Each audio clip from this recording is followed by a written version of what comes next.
How to check TikTok accounts by phone number. Hello everyone, welcome to this channel. I'm here to help you out today. So without any delay, let's get started. So first of all, what you need to do is make a long press on TikTok application and simply select on the option of app info. As you tap on app info, it will lead us to a new page where you'll be able to see the option of app permissions over here.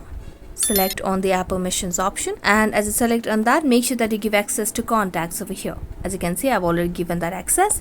So let's launch the TikTok application and make sure that you're logged into your account. Now, as you're logged into your account, make sure you have stable Wi-Fi connection on your internet or your phone device as well. Now, tap on your profile at the bottom right corner of the screen. That will lead you to your profile section. As you land on the profile section of your TikTok application, let's tap on the option of add friends at the top left corner of the screen. You'll be able to see this add friend option. Simply select on that. Now, as you tap on the add friend option, what you can do is you can find friends over here. You can use your contacts and you can use different other options. So here you can simply tap on find contacts. So let's tap on find contacts over here, and here you'll be able to see all the people that are on your contact list. So that's it. Thank you so much for watching this video and see you next time.